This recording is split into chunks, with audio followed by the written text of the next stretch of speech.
Hello, everyone, and welcome back to The Walk.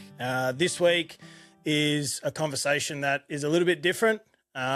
Beside me, I have someone I've known for over 20 years.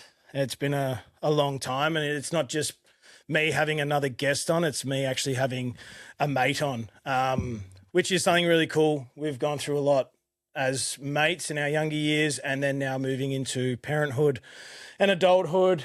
We share similar interests. We're also vastly different in the way we probably operate and control ourselves. Like I said, this is someone I've grown up with through all different seasons of life, and we've had a lot of real conversations over time. You're probably one of the people that I can be brutally honest with, also value your feedback, even though at times you might not think I do. And people, we don't think we do from time to time when we're speaking to others, but I do. And so I introduced Jayden. He's a father, a creative, a worker, and someone who's just, in my opinion, probably given a lot to others over the years.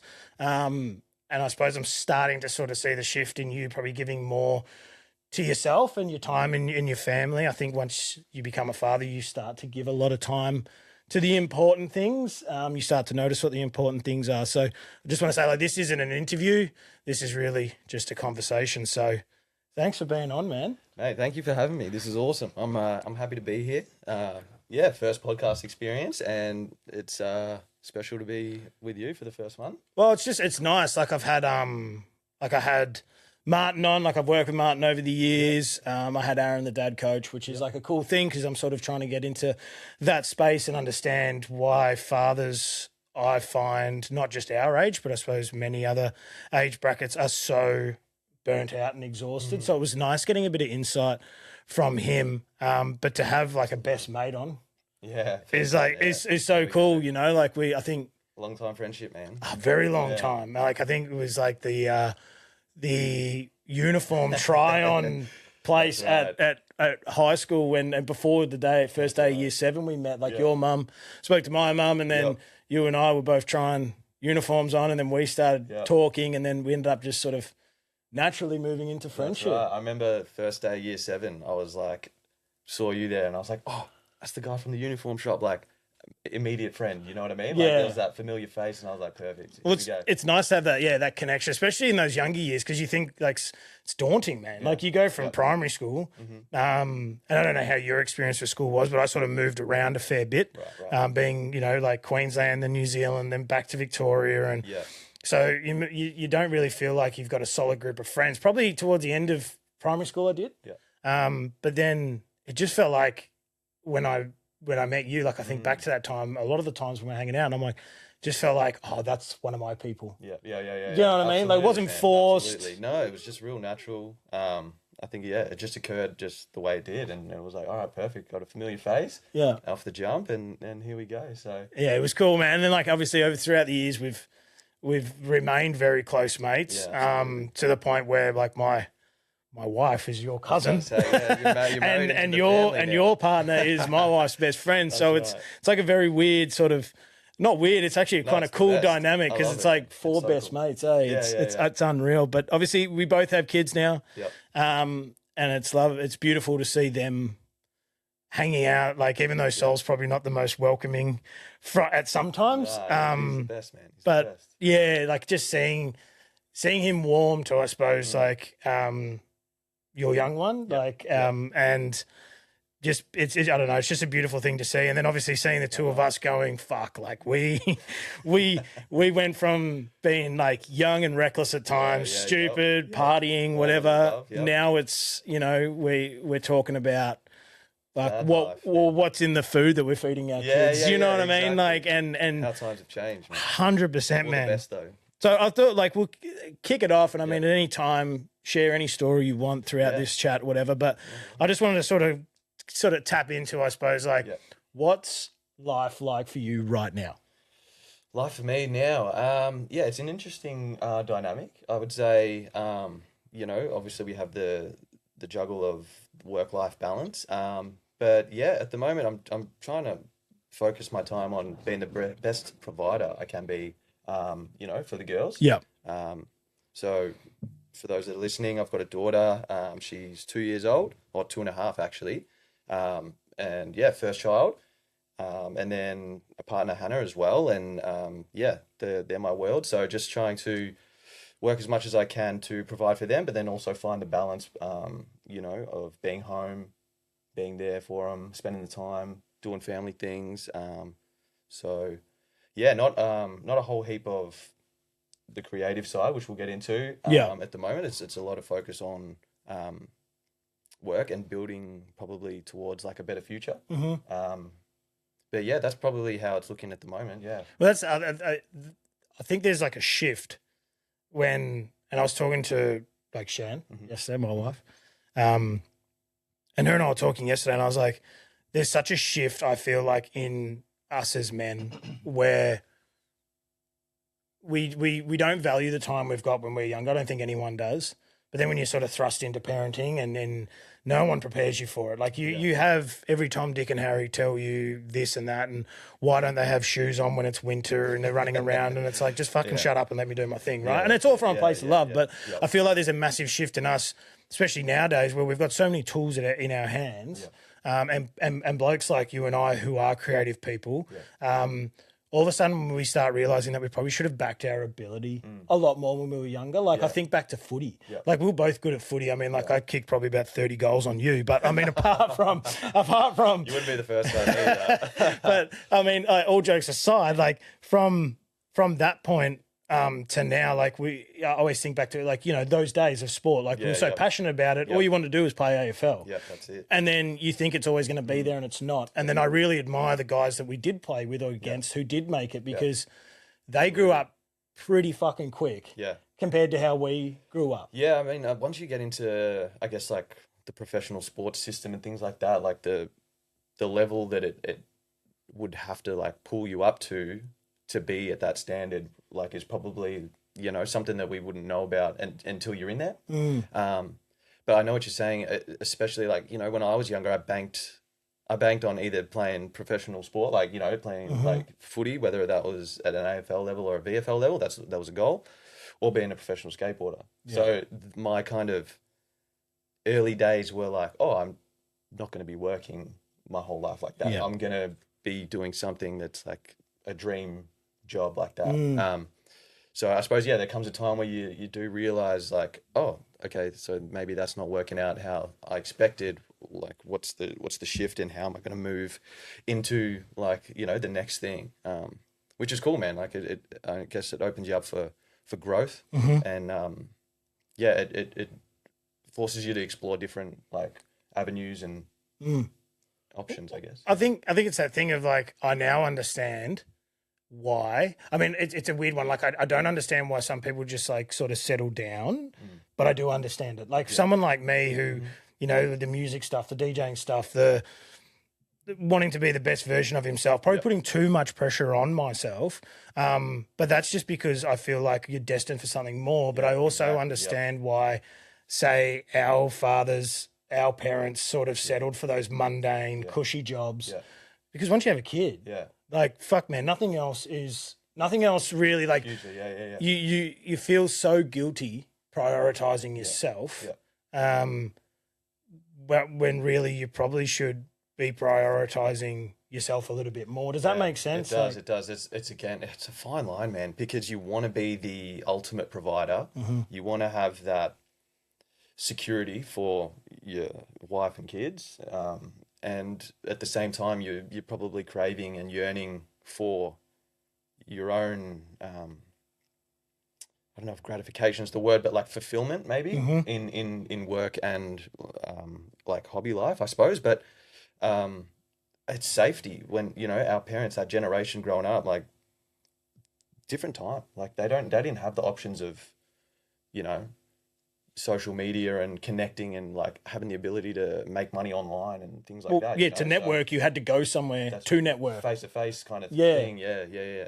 Or, at best dial the spin the phone around. I forgot about those. Dial up internet, like, eventually. But yeah, I think it's a different dynamic now and we're so lucky. But it's definitely the safety thing, I reckon, you know? And it's hard too. Like I've obviously, as you're aware, like I've been injured and I'm in this stage right now. So I'm sort of like not gifted an opportunity, but probably been provided an opportunity that I probably wouldn't have. And it's slow building. Like just to sit here today, it's like bulk anti-inflams, bulk pain medication. I'll probably have to get up midway through this and stand and like stretch and whatever else. But I'm sort of gifted an opportunity now to sort of run and go for it. But trying to do this without this time was so hard. Yeah, like absolutely.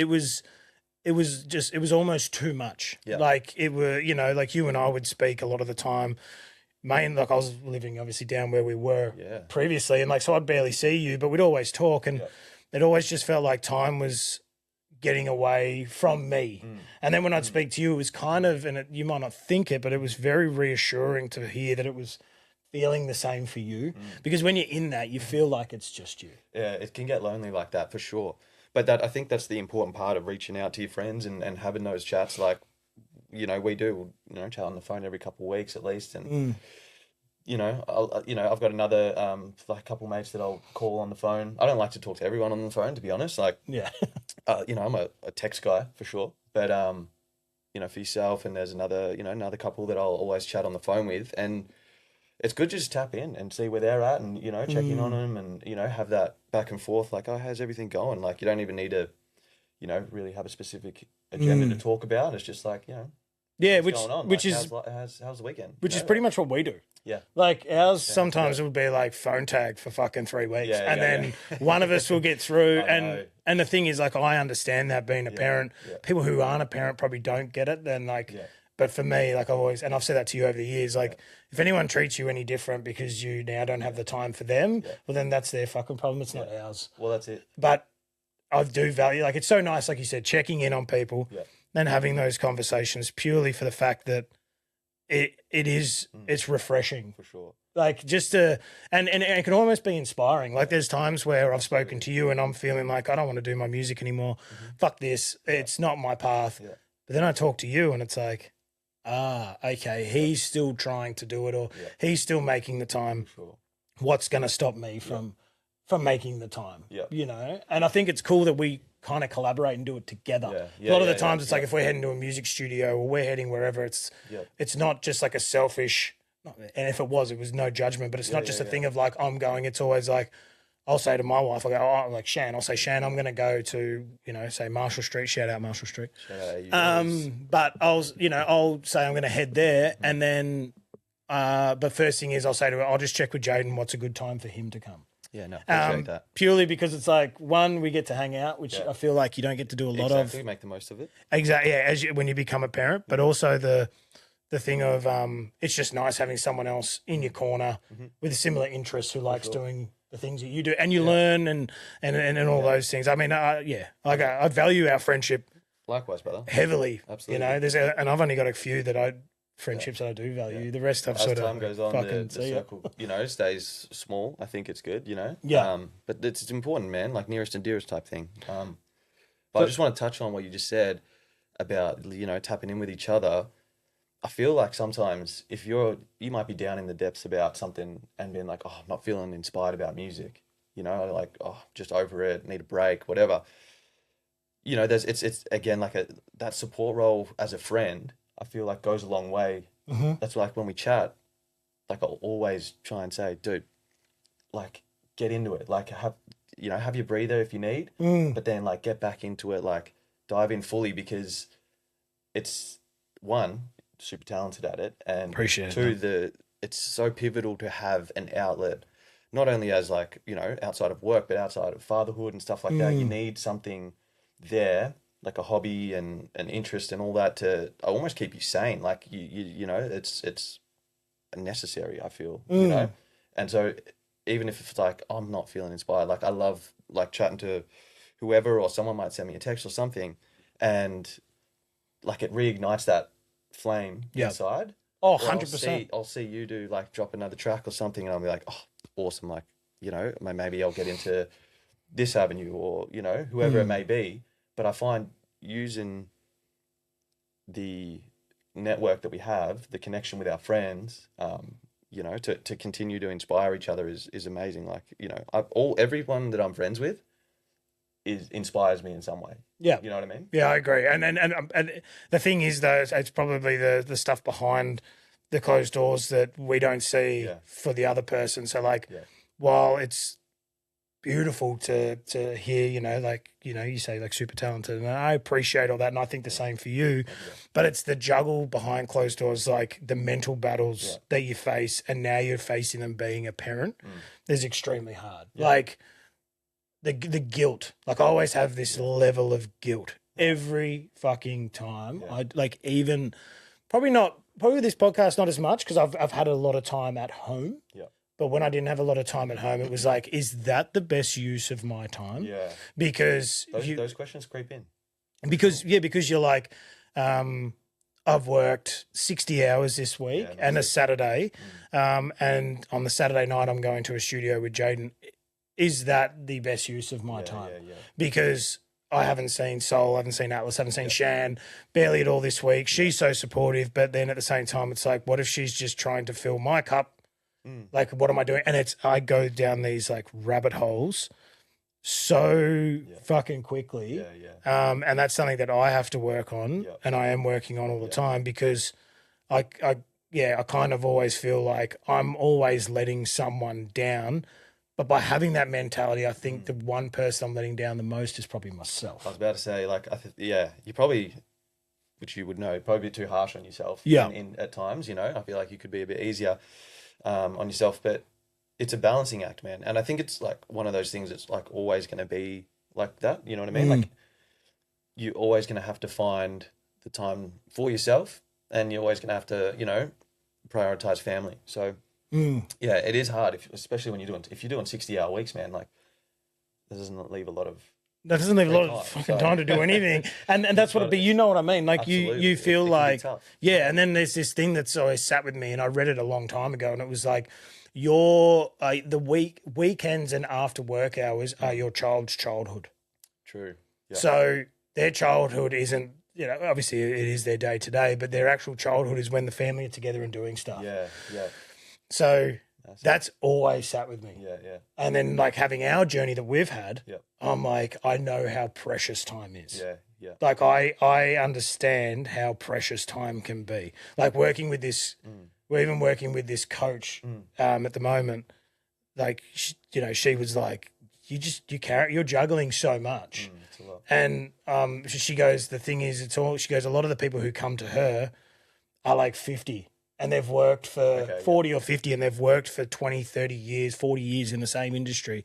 And now they're having a epiphany and going, fuck, this is not what I want to do. But she goes, you're 33 and you're having this moment. And she goes, where did that all come from? And I said to her, I go, I know how precious time is. Yeah, life experience, I guess. Goes a long way. So. Well, I feel like I'm fucking 90, man. Yeah.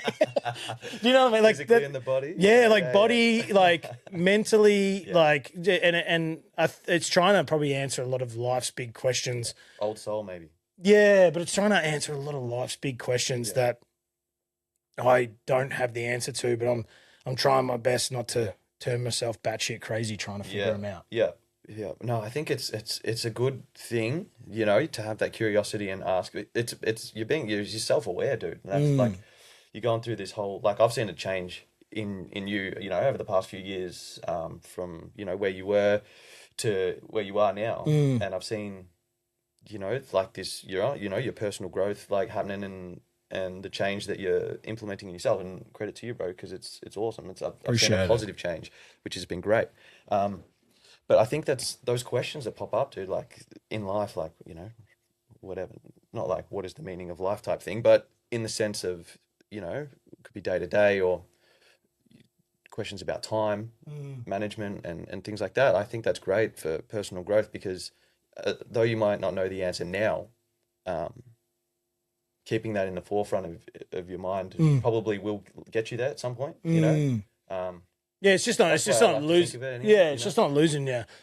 I did for a long time. Like after having Soul Man, I was like, "What the fuck is life? Like, what am I doing?" And like I was just a mess. And then now it's kind of like yeah, like I said, just trying to flip the script a lot, but Yep. it is exhausting and it does get taxing. And I suppose like my thing for you, like, you know, you're sort of saying like right now you're prioritizing probably that providing aspect, but also trying to build. Like, what's taking up most of your energy at the moment? Definitely work. Yeah, definitely work. I mean, probably nothing new for everybody out there, but yeah, just putting in the hours. You know, so obviously I juggle a few different things. So I've got freelance photography that I do. Then I also labor on site. Yep. And then I've got a couple of days a week where I coach as a skateboard coach Yep. at a private skate park in Morty. Shout out to Curbside Coaching. Yeah, shout out. Great place. But yeah, so between those three, man, like, you know, my time, it's actually quite funny because some weeks can just be jam packed. Could do 7 days. Other weeks might be, you know, less, and I might have four, you know, or three. So it depends, especially on like with the photography work as a freelance, you know, work can be like all at once or it could be fleeting, you know what I mean? But that does again come down to, you know, when you're, I guess, having your own business or the entrepreneur side of things, it's all about how much you put into it and is what you're going to get out. So the amount of like hustle, which is something again like outside of work hours is what you need to be doing to continue to grow that stuff. 100%. Yeah, that can obviously determine how well you go. So yeah, it can be a juggle. But at the moment, yeah, I guess trying to find structure is what I'm looking for, like a little bit more structure. Yeah, like stability. Yeah. So like I said, some weeks are just jam packed, and then other weeks maybe not so much. But I guess more consistency, and because it overflows like greater than me, it impacts, you know, my fiance Hannah, you know, and Aurora ultimately. Yeah, it's How probably I the structure my weeks. uncertainty. That's right. That's right. So, you know, it all depends on the weeks, but yeah, the more structure and the more predictability I can have without going forward, the smoother the ship sails in the sense. So, you know, it's almost you have that self-reflection moment. You feel like the captain of the ship, which as males in the family dynamic we are pretty much for most family dynamics anyway. Yeah, we're steering the ship. So sail all the seas, man. Yeah, and I think it's like it's great that I get that, I suppose, that insight, because that was something I wanted to sort of touch on. Because for me, I've always like I said, I've known you for over 20 years, and there's times where I've looked and and don't take this the wrong way, please, but it's like times where I've looked and I've almost envied you because you're sort of that free spirit, on your own will, go and do your own thing. Nothing really bothers you. But then hearing that, you know, at the same time you want that stability, because there's times where I've always thought like, fuck, like, because we're brainwashed. We're brainwashed. I believe as young men, it's like what the dream that was sold fucking 20 years ago is not the dream now, but that's the dream that we sort of are living on. The indoctrination. Yeah, and I think that like I look at it sometimes, and I've said it to like Shan, your cousin, like my wife. I've said it to her so many times, like, why doesn't he just go get a fucking full-time job? But then I also think there's something so beautiful in being that free spirit and following your passions, and that's like to hear that insight where you're kind of at that point now where you're like, I think it's because you have the better tools now. You're kind of like, well, I could go and get something more stable, and I know how to manage my time a bit better. For sure. Whereas when you first are younger, you're kind of like, I need to utilize all my spare time. But then you don't utilize it wisely. That's right. Yeah. I think as a young person, a young human, definitely, you know, the free-spirited kind of stuff, just quite natural for just who I am, I guess. But I've never really been a fan of like the authoritarianism and being told, you know, like, you know, just committing to something that like was just a dull, like job or mundane and just boring. That's obviously like no one wants to, and there's obviously reasons people do that for sure, money and you know, living. But ultimately, man, like becoming a father just changes your perspective, and so I guess, you know, I've kind of realized in a way that I can move into, you know, a full-time role or fill the week up with work and not be so down about it, because the purpose there is being provider. Yeah. You know. Yeah. Yeah. Do you find that you kind of, like you're saying, like you're happy to sort of settle for something that's not as for something that's more stable, but is it also that thing of like obviously you'd love to find something that is stable and fulfilling, because all of a sudden 100%. your family are getting the best version of you at home. Yes. Like I know with like construction, like Yes.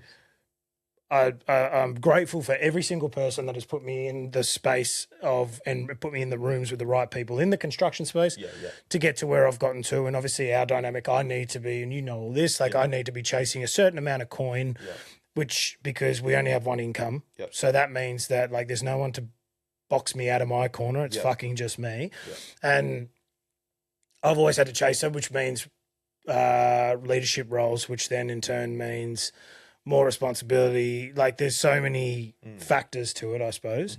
But what I'm getting at is like, I'm grateful, but I just don't want to be doing that. It doesn't fulfill me. Yeah. So, but now I'm having this wake up call going, oh shit, I know what fulfills me, but it's so hard to try and now make that change because of the uncertainty of the money. Yeah. Like the pay, the uncertainty, the fear. Like I see the fear in Shan, like, and that's completely warranted. Because, you know, we're actually having this conversation yesterday where we were talking about, like I felt we, like as blokes, we probably don't have the backing. Like if my wife came to me and said, I want to go and be a fucking accountant, right? Which Shan's never been an accountant, right? Unless it's like the accountant of chakras. She's not going to be an accountant, right? But I was like, if she wanted to go and do that, I would be like, fuck yeah, go and do it. And I don't know how you're going to make it work. I don't know how you're going to do it, but just go and do it. Whereas I find that for me, it's kind of limited. Not that she doesn't support it, it's just limited. But then I've started to slowly realize that, well, everything that my family depends on is coming from me. And it's a massive weight to carry. But like everything that they, you know, every bit of food on the table, every light that turns on, every bit of hot water they have, all comes from me putting in the work. But am I like content with being in a mundane job that just pays the bills for the next 40 years, retire, and which is the dream we all get sold, like, you know, work, then you retire you know, at 65. And it's like, dude, I could be dead at 66. Like you got your super and like, do you know what I mean? Like that's a whole nother fucking conversation about how the system's set up. It's fucked. That's right. But like, I would much rather do the work now and juggle the family stuff and everything. But there's also that invisible pressure I find now for me personally, and I suppose a lot of young men and fathers, that the juggle is the stressful part. Like you want to find something, you know what I mean? Like you want to find something that fulfills you, because your family will get the best version of you. Like every time I record something and I see the family, I'm like the happiest dude in the world. Yeah, there you go. But put me on a screed and a fucking trowel for 12 hours a day, I'm the most miserable, sore, worn out man in the world. Well, it's taxing physically and then mentally as well. You know what I mean? Absolutely. But I think that's the dream, bro. That's the thing that keeps driving us to be better, is to get to that point where, okay, I can be super fulfilled and content with my day-to-day work, and then still be able to bring that energy and that, you know, optimism and family, you know, I guess, orientated lifestyle to your life, I guess. It's the ultimate dream. 100%. But I wanted to sort of go into for a bit of this too here is like our history, I suppose. So like, you know, we've had over 20 years of friendship. It'd be like 21, 22 years. Well, when did we start school, man? Like 2004. 4? Yeah. 5?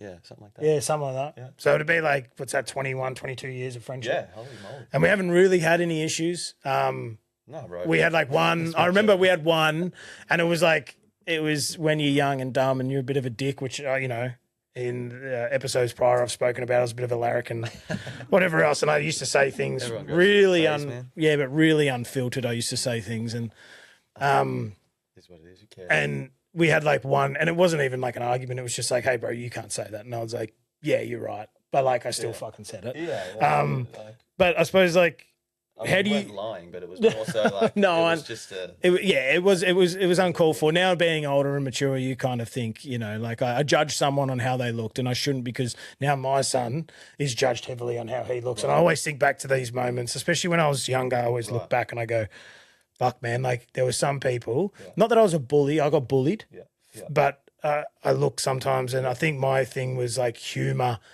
And trying to make people laugh was like my blanket to cover up the hurt on the inside. very common, yeah.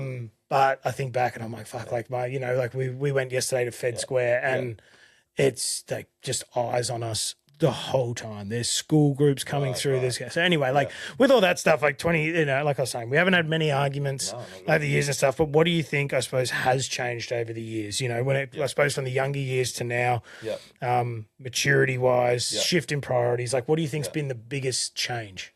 The biggest change. The biggest change, I would say, like, probably watching. You talk, sorry, about me or you? I think it's like as a general, like you know, like what's from younger years to now, like what's changed for you? What like your perception, I suppose, of our friendship? What's changed in that? Like, you know, probably like honestly, just the use of time. Use of time. Like back in back in the days when you're young, obviously your responsibilities are less, and you know you have the ability to move around a bit more freely and. Maybe not to commit, obviously, as to so much work, and now, just naturally with family life, I personally, I'm a lot more conscious of, you know, all right, I've got Saturday afternoon off, or you know, Sunday's free. Like, I'm probably not just gonna hit the boys up to go like drink beers or something. Yeah. Like, you know, I've been working all week. I want to go have family time and do that stuff. So. Yeah, time management, I feel like probably the biggest change for sure. Yeah, I agree. Like we had that conversation or two. I reckon it would have been nearly 12 months ago. I remember driving home. Down the Bass Coast. I was driving home. We had a chat, and I was like, you sort of don't realize how much time. Well, we don't realize how much time we had when we were younger, because now we're trying to squeeze all this shit into our spare time, and you just want to be with your kids. You just want to be with your partner, and I think we both live extremely different lives, and I think it's because of the circumstances surrounding our lives. Like I know that there's certain days where Hannah will work and you have Aurora, and then there's certain days where Hannah works. Sorry, where you work and Hannah has Aurora, and then there's other days where it's switched. But like for us, like we'll probably never know that dynamic. So how do you manage? Like, I mean, there's probably a lot of people out there who are in a similar boat to you guys. So like, how do you manage that? Because for me, it's an untapped territory.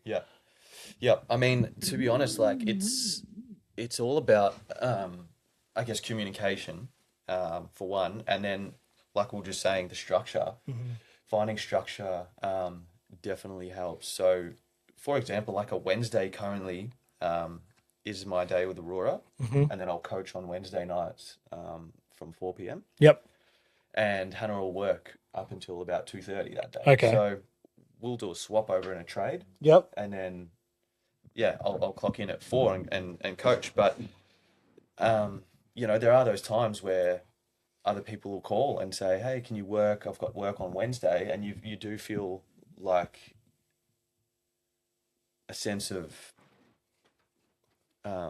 obligation to take the work because of, you know, finance. You know, like you want to be able to make the money, but also due to, I guess, lack of structure, you might, like people aren't just waiting around to babysit for you know what I mean? So I think managing it is easier with communication and a little bit of planning. But yeah, we make it work well, man. Hannah's the best. Like she's such a great support. Yeah, and she's funny as fuck. Like she just she's good nature, man. That's it, man. She's amazing the way she handles everything. She does a lot of the planning for Aurora while I am working and stuff like that. But, you know, she also then works as well. So, shout out to my sweet love. Shout out to HK. What a fucking legend. Funny as fuck. Yeah, I'm she's telling great, you, she's so- funny, man. Like Yeah.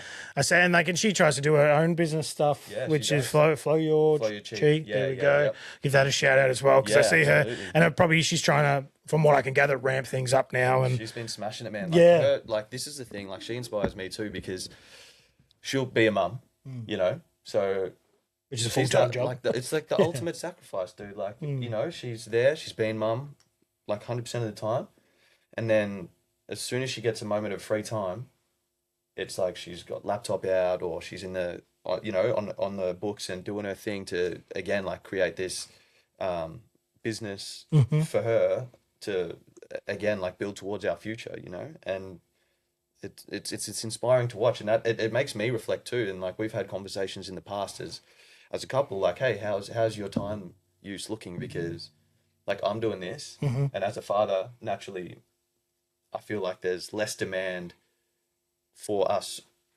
from the child Yep. at the beginning. Like obviously they want to be nurtured and loved by their mum probably a little more in the early phases, you know, than the father.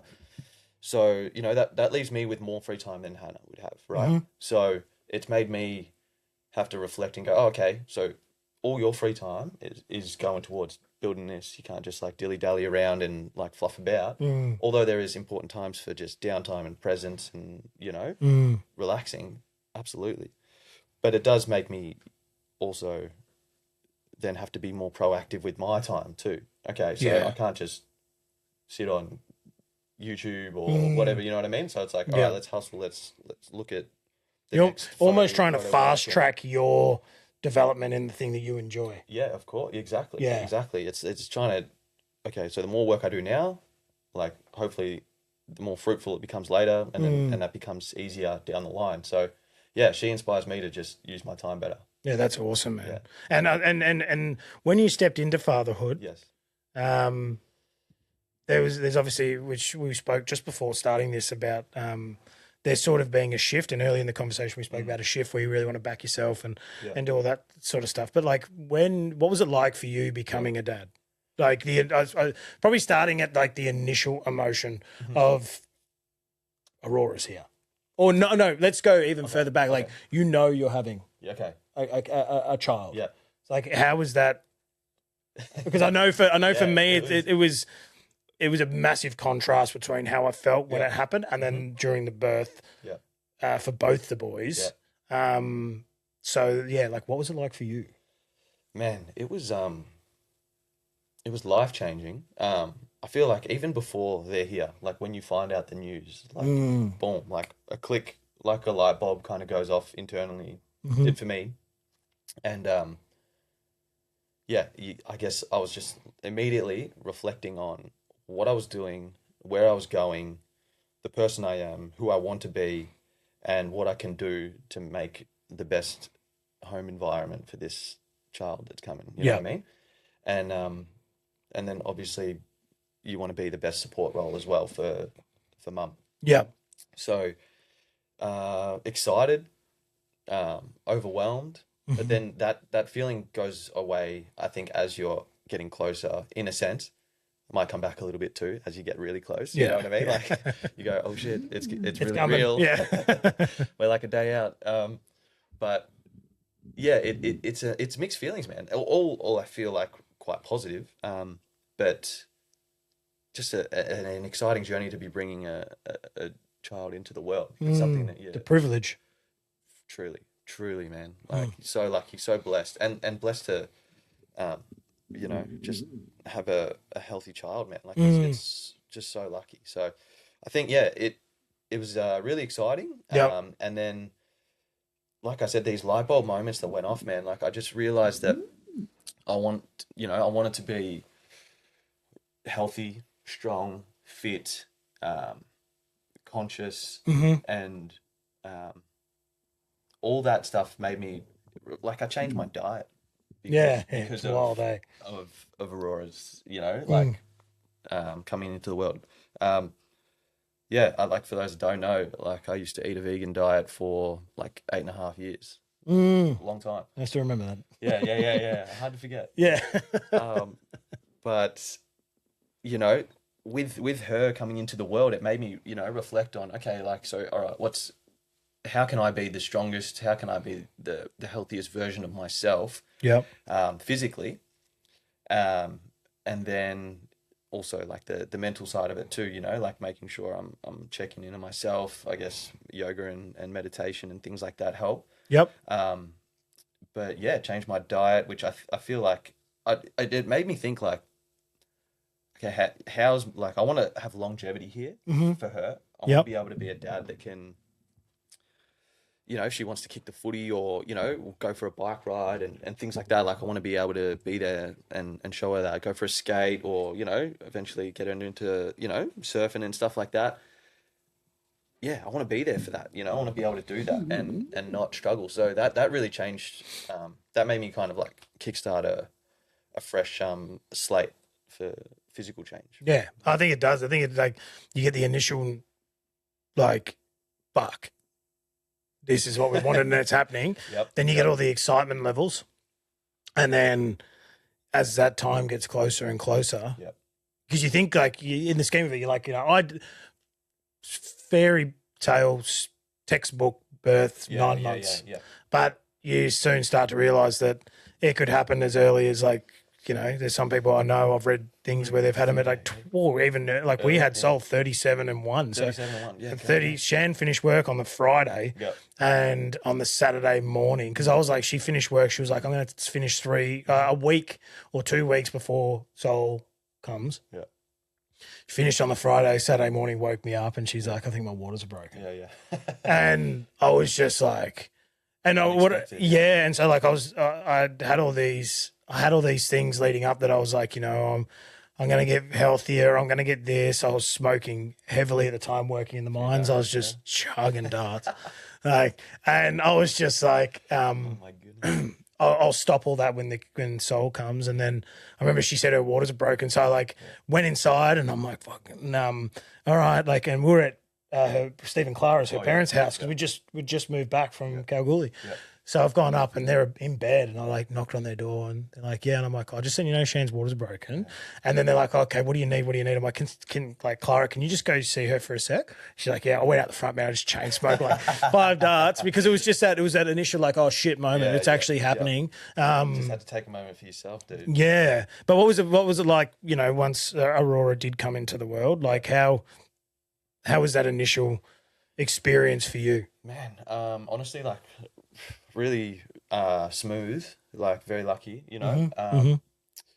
It was amazing. It was so surreal at the same time, so real. Like it's really strange. I've explained this to a few people, but it feels almost like otherworldly or something. You know what I mean? Like it's like you've planted a seed in like a psychedelic experience. That's what I reckon it feels like. Like it's like you're almost like fuck, because your adrenaline's here. Peaking.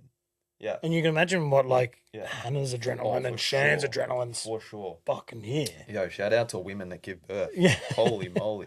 That is amazing. That's seriously like, yeah.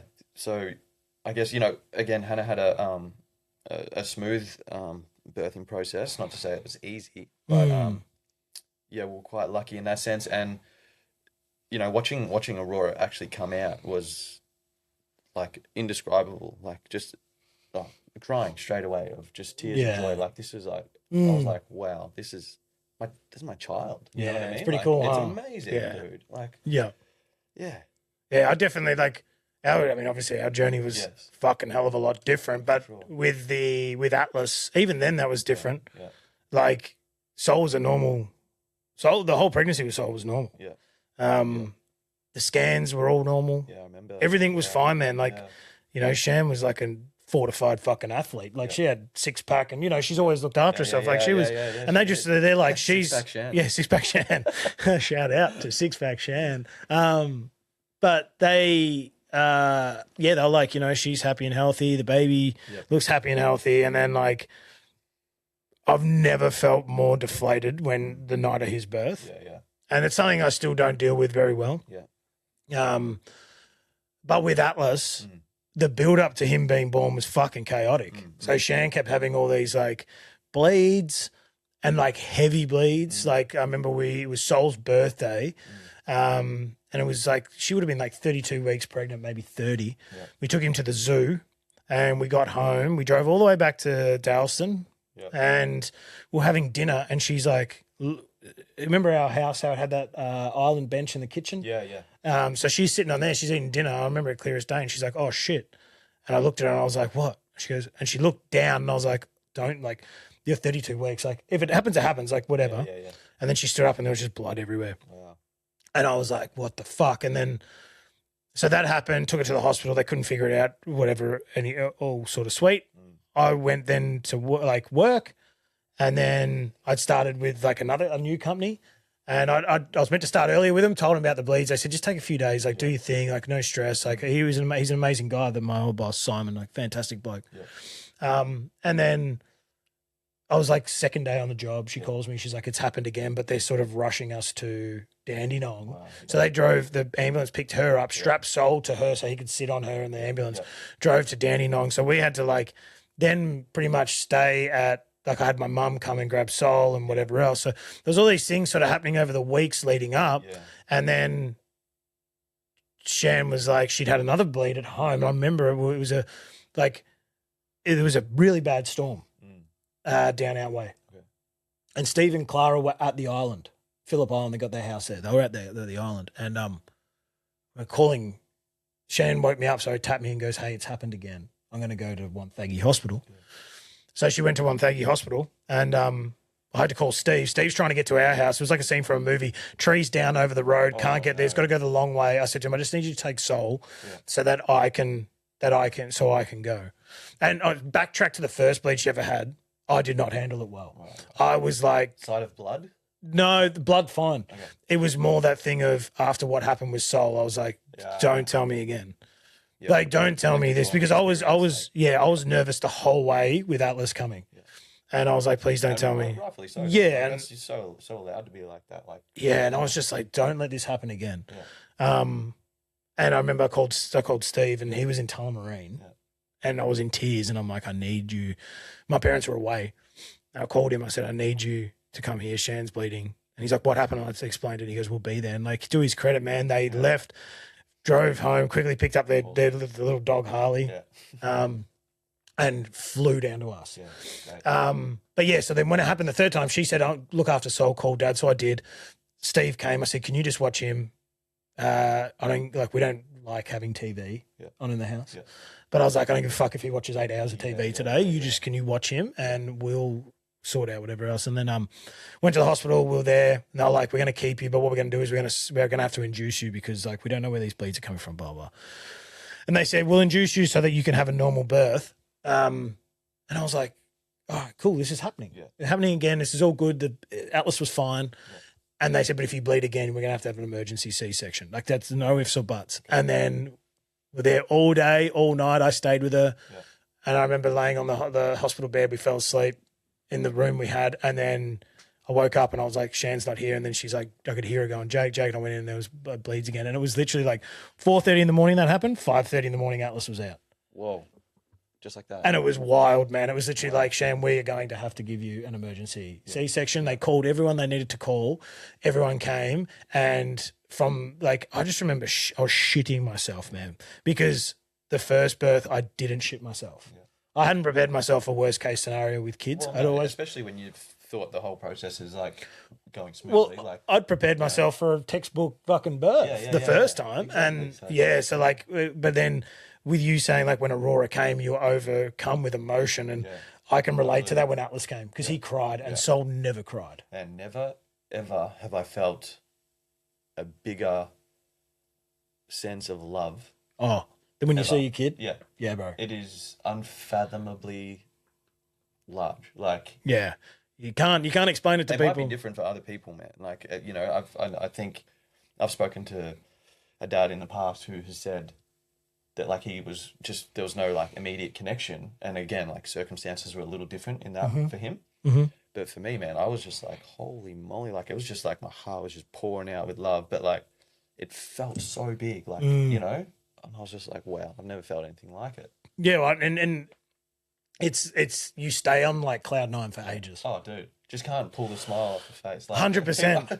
I was going to get a coffee, like, days out after, and like my friend's a barista at the local cafe, and he was just like, "Oh, here he is, look at him, like, smile," I'm like, dude, I can't help it. Like, it just is what it is. Yeah, it's a wild experience, and like, yeah, I've got friends who have reached out and said, like, I'm nervous or I'm this or whatever, and I'm just like, man, it is the best thing. Like when it goes smoothly, and I mean, even Soul's scenario was I adore that boy, but it was rough early on. But like even the knowing that I had a child, but I think it was very black and white. Like with Atlas, he came out, he cried. I was more worried about Shan, to be fair, because she just had that C-section.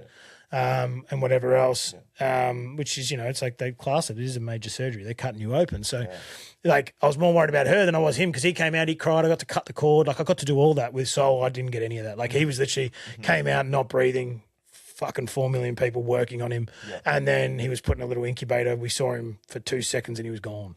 So it is it is a wild experience, and like definitely wish upon people the experience of the child coming out and crying, but then the other experience I don't wish upon anyone, because it's just like you've got this level of worry and it's almost like sickness and so deflated. But then on the other end of the spectrum, like you said, it's just you're overwhelmed with joy.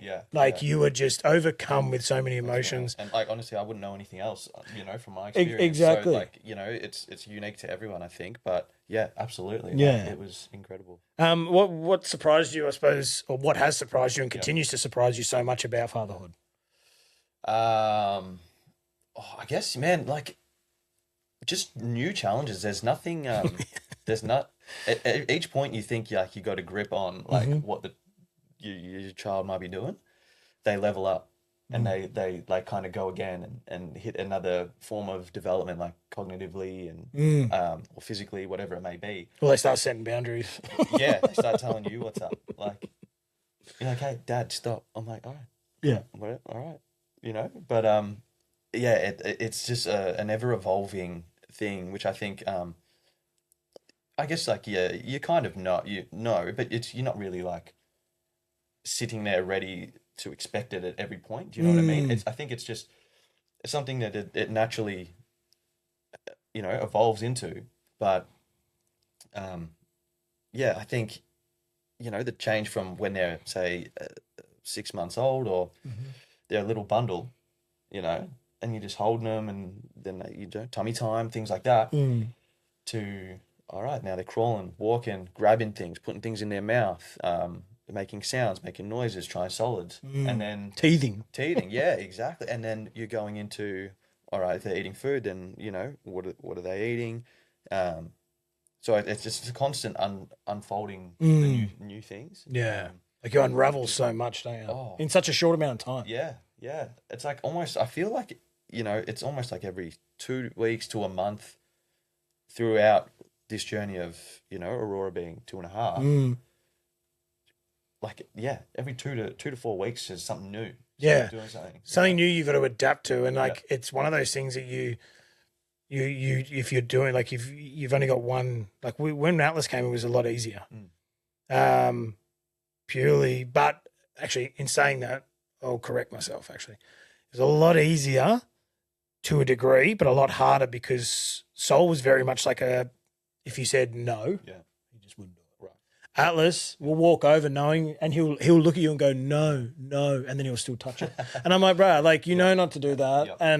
And he's just chaos. And like, now you go back through all the teething side of things and they can't communicate. But I think it sort of taught me to not wish for anything. Like, well, I remember when Soul was little, I was like, I don't really know what to do here. I can't wait till he's crawling. Like, bro, he started crawling. I was like, can we go back to when he wasn't? Do you know what I mean? And then it's like, I can't wait till he's running or walking so I can kick a ball with him, whatever. Now it's like, can you go back to crawling? It was a lot easier to chase him. Like, I didn't have to. Yeah, it's like you've got to adapt so quickly. Absolutely. And things hit you straight away. Like, they hit you unexpectedly.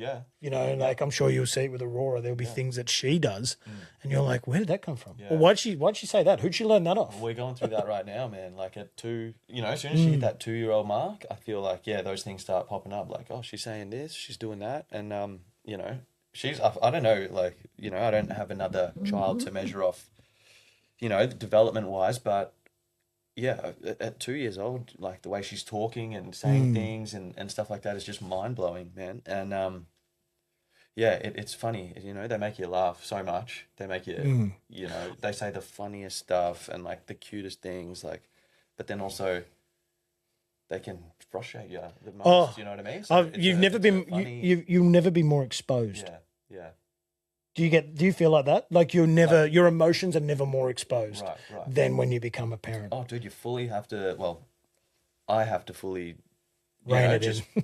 breathe. Yeah. Breathe. Like, got to be patient. I've been naturally a patient person, as you would know. Right? Yeah, you are. Yeah. And coaching as well. Like that helps a lot. With kids. I get a lot of parents come in and say, "Oh, wow, it's amazing how much patience you have with them." So that actually kind of helped set me up to kind of move into fatherhood, because I was coaching just before Aurora was born. Yeah. So I was like actually getting a bit of experience with children. Yeah. Like that, 4 years old and up. Mm-hmm. But yeah, even now, like it's just a test of patience, and not that I don't want to rush her or anything like that, but just to get in the car seat might take, like 5 minutes, because she's standing up and doesn't want to sit in the seat, and it's like, okay, we're not going to rush this. Just all right. Can you sit down, please? Yeah, and get in. Like, and part of you just wants to go like, get in the fucking seat. But like, and it's so, and it's so hard, man. Like it strips back. So like anything you haven't dealt with, you need to fucking deal with them pretty quick. Yeah. Absolutely. Yeah. It is. It's hard, man. It's like when you say like the stuff that they do and they say, like it is so funny. Like the other day, Atlas ran off down the hallway. Because we're at mum and dad's at the moment, we're in the back room of their house, and they've set it up to like a little playroom. And Atlas ran off down the hallway. Shan was trying to do something, and Sol just went, "Oh shit!" And I went, I looked at him. I'm like, "What?" And he goes, "Atlas ran off. Shit." I went, "Where did you?" Because you know me, like I'm comfortable saying my F's and Q's. Yeah. But with him, I'm very like conscious, and I'm like, "Where'd you learn that?" And like. But then say on the other side where Atlas isn't very vocal at the moment, he is vocal, very vocal, but doesn't have words. Like he's just starting to sort of put two words together. But like when he wants a feed on Shan, he'll like yesterday when we were in the city, we're walking and we walked past a furniture shop down near Federation Square. There's like this like boutique furniture shop, and he saw a chair in the window and he went, "Chair boo boo." That's what he does to her when he wants to be fed. Really? Yeah, but it, like those little candid moments, like we were in stitches because we're like, we always laugh about him because now he does it as a comfort thing where if you say, "Atlas, no, don't touch that," he will like sort of carry on a bit and then he'll go, "Boo boo, chair, boo boo," and he'll climb up on the chair or the couch. But for him in that moment, just to go, he's like, he loves trucks and cars. And so like everything that comes past him, he's like, "Blah, dada, blah, blah, tra." And I'm like, yeah. And then he just mid thing just stopped and went, "Chair, boo boo." And he's like smiling and the He's kids. got the association. Yeah. But is there anything like early on with fatherhood or parenthood that you struggled with?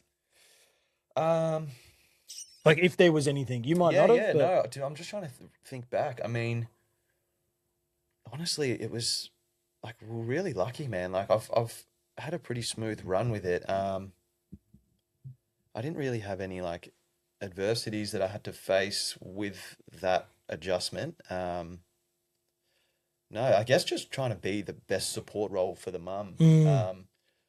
Just trying to find excuse me, use of my time best to help them. Do you know what I mean? Because like I was saying earlier, the mum is the direct nurturer and point of contact for the child. So so as they're breastfeeding and going through that, sometimes you're just standing around like, all right, I'll just do dishes and feel out of place. I'll clean the house a bit, or just try and make it. It's really just trying to support like mum so she can support baby. So trying to find what my purpose was there was probably the most I don't know if challenging is the right word, but like a kind of like a big adjustment. Yeah, it's like a learning curve. That's right. It's a big learning curve. Like as Aurora's developed, there's obviously been more of a demand for me to be like hands on. You know, I think, you know, naturally as the child grows, the dad becomes more involved. For us, I know, you know, friends that were bottle feeding off the jump, and you know, they were swapping. Like, Well, that was us with Sol. oh, so you did that. So because like, he couldn't no, latch bang, because of dad's everything. feeding. That's right. Yeah. So we didn't, because Aurora was breastfeeding with Hans. So, you know, there was no need for me to feed. That shit's hard. Anyone who bottle feeds, like, fucking props to you, because not saying that it's not hard. Like, I've had the other side of it now, and So I'm you've like, done both? yeah, now I'm like, this is cushy, bro. I don't need to do nothing. Breastfeed. Like occasionally I'll just get up and, like, if Atlas is carrying on and he's teething or whatever, might get him some pain remedy, or I might go out and, like, hang out with him in the lounge room and let Shan sleep, or we'll all go out together.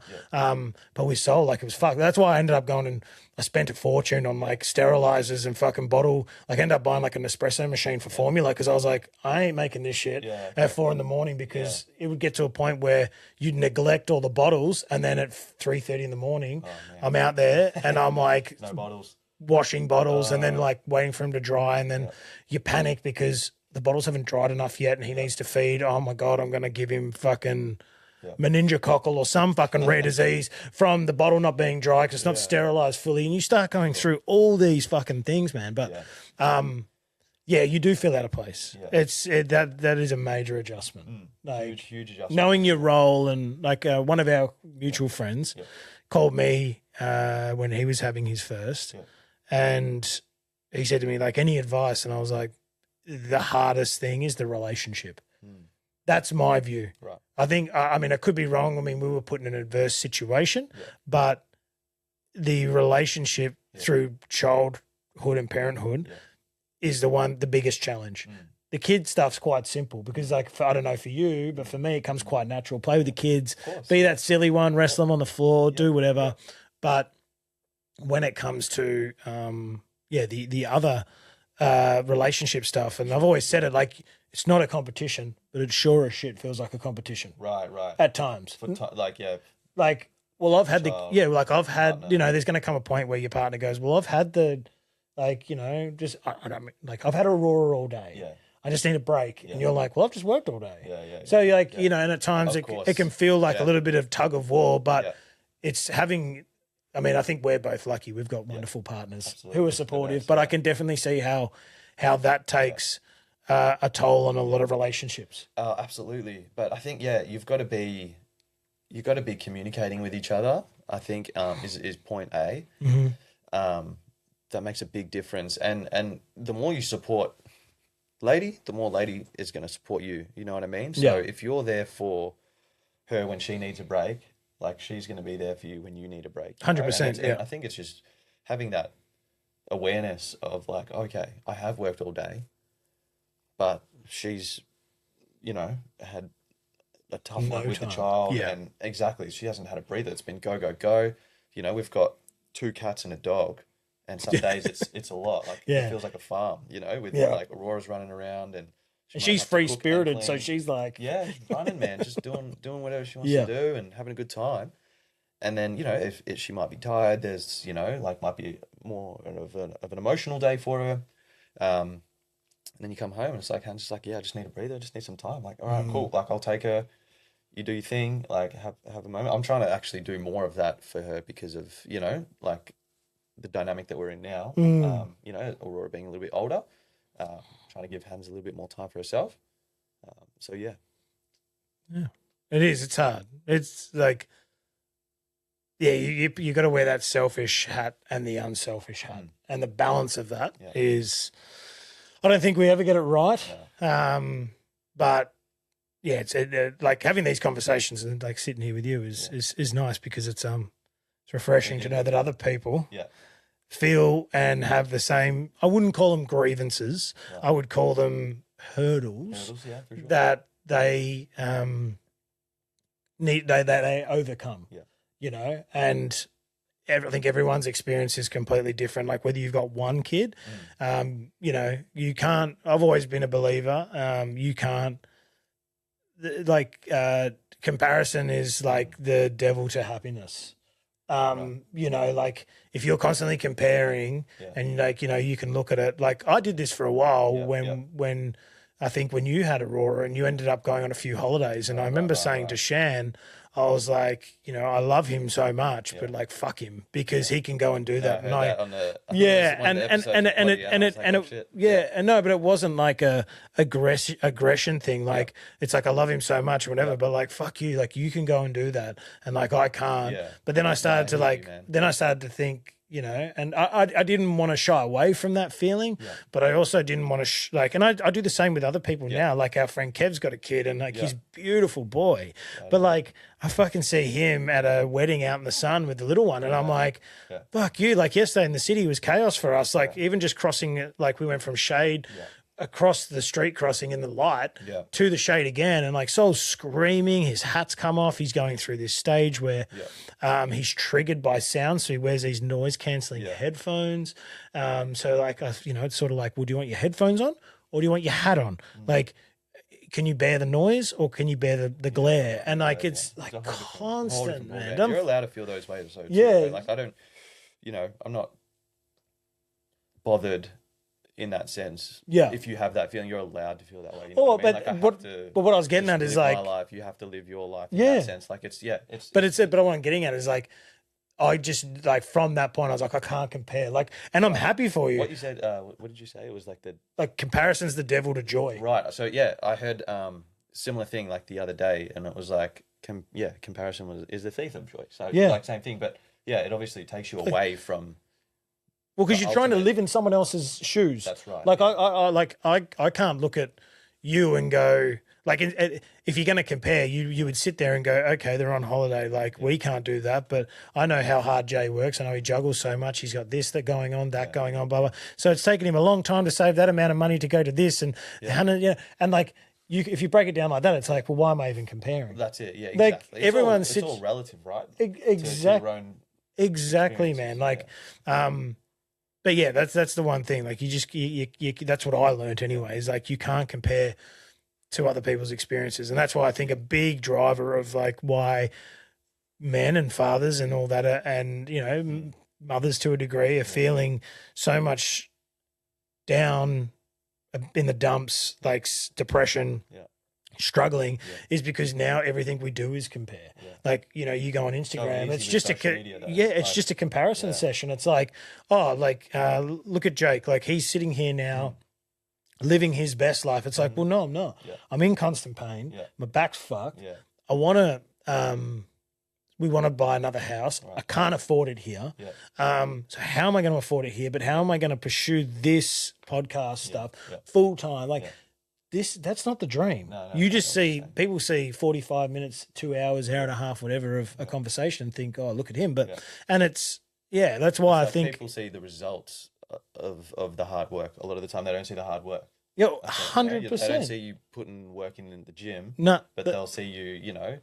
Yeah, they'll see you at the beach with your top off and go like, oh, fucking look at this guy, like cocky. But it's like, I've worked 5 years to get this physique. Exactly, man. I'm allowed to be cocky. Yeah, that's right.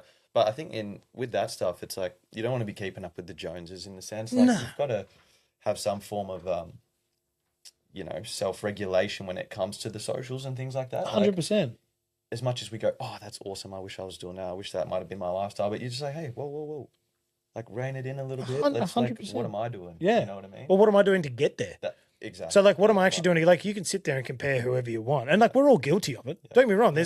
We're all human, man. You're going to see someone, and it's usually someone that you were either friends with or someone in your social circle or someone you went to school with or you know from work, and you look at them and you go like, there's a little bit of jealousy there. There's a little bit of you're a bit envious, but it's like, well, what am I doing to get to that position? Like, you don't know what they've sacrificed, you know. But and that's why I love the friends that I have, because I'm like, it's inspiring, dude. I'll see them do stuff like, you know, you with your music, or Bards with his gym, or you know, surfing and things like that. And it's like, dude, like awesome. Yeah, you're inspiring me to do better. You're wanting me to and I think that's the thing of like, you have to be. So like, what did one of my mates. Sammy, who I used to work with? Yeah. I said something to him the other day. I can't remember what it was. And he wrote back and he's like, it's hard to soar like a gazelle, Donnie. when you're surrounded by fucking seagulls or something like that. And I was, it sat with me so much. I was laughing my head off because I was like, it's so true. Like, I'm not saying everyone needs to remove their friendship group and go and find a new one. But at the same time, like, you need to put yourself in a room with people or in spaces with people who will bring you up. And if you win, then they feel like they've won. Yeah. Absolutely. Does that kind of make sense? Oh man, that's my favorite thing in the world. Yeah. Is like watching people like win, watching people achieve their goals. You know what I mean? Like, I don't know, man. I get a kick out of watching others like smash their goals. Like, I love when you go, yep, just played a new set here, or, you know, when you're a DJ and like got a gig there, release an album, you know, got this track coming out with this guy. I love that. Same with you know, everybody else, man. I'm like, it's you see, love seeing them crush it. People flourish, and like, and again, it's not being like, you got to remove that. And like, if you're a true friend, you're not envious. You're not. You can feel. I would say, like, I don't even feel jealousy. Like I said, like in that moment, like what I was talking about before, when I did see you away on a trip, and I was like, but I snapped out of it very quick. Yeah. I snapped out of it quick because I was like, well, I love that guy and I know how hard he works, and I want only the best for him and his family. Exactly. But it's we're all human. That's right. But with you, we touched on a little bit earlier, like you're sort of juggling a fair bit, like career wise, and you're wanting that more stability and stuff. Yep. Like, is it? How is it starting to, I suppose, like the shift towards a stability? Is that because like you're starting to feel time pressures and your energy's low, or you're starting to feel burnt out, or is it just more like a comfortability thing? Like, you've gone from being, I'm not saying you aren't anymore, but you've gone from being that go with the flow, it'll come to me, the universe will reward me and all that type of stuff. And I agree with all that stuff to a degree, but then why the shift now? I think well, being like, I guess the provider, not to say that Hannah doesn't, she does too. But we're trying to get to a point where like Hannah doesn't have to work. Yep. And I can just be sole provider, and she can have all the time at home with Aurora. Mm-hmm. It's better for Aurora's development. Yep. It's better for Hannah as well, and like, you know, alleviating pressure on her end to feel like she doesn't have to be mum, worker, and, you know, take care of, like, you know, the home stuff as well. But yeah, ultimately, man, like, I want to be able to have a balanced lifestyle where I can be at home with the girls as much as possible, but also be bringing in as much money as that's going to live a comfortable life, you know what I mean? Like, don't need an elaborate life, just comfortable. Yeah, exactly, man. I just want to, get to a point where we don't need to stress about anything, you know what I mean? Everything's covered. So I think, with that structure, it's more so for, don't get me wrong, man, like, I would love to just nonstop, like, have the ability to create all day. Yeah. You know, and do different creative outlets. But it's ultimately to provide the lifestyle that we want to live. Mm-hmm. And I think that comes with structure at this point in time. Yeah.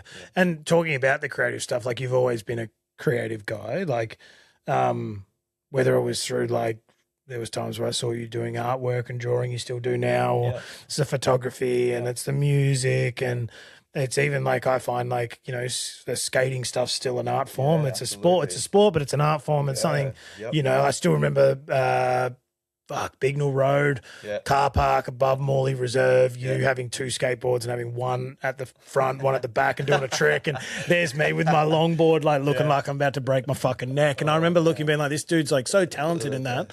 And it was almost like this, like, no fear aspect of it. But how important, I suppose, is the creative aspect to you? Like, I know you're wanting, I could be wrong here, so correct me if I'm wrong, but I know you're wanting to probably pursue that more as or be in that creative world more because you believe in yourself, and I believe in you. I think if you did it, it would fucking pay off.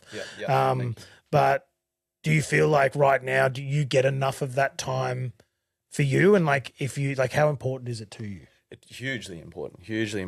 Yeah, I'm a better person when I create more often. Do you know what I mean? Yeah.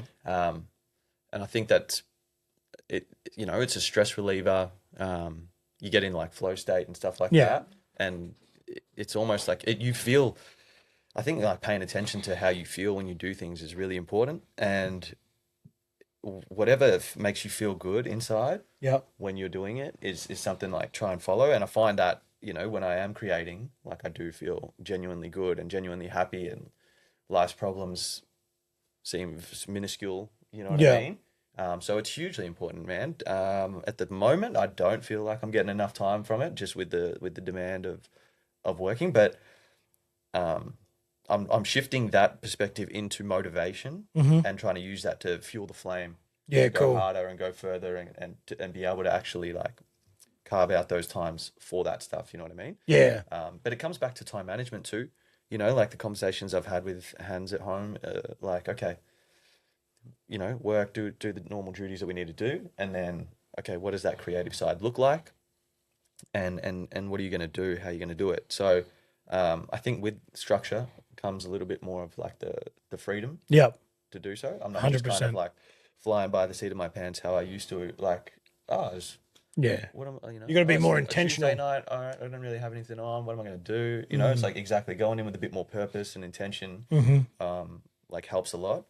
But yeah, I'm definitely craving, always craving more creative time, man. Like it's yeah. And when you don't get it, like how does that show up for you? Like, is there certain things that I get a little frustrated. Yeah, that's what I mean. I get Like, a little agitated, for sure. Definitely.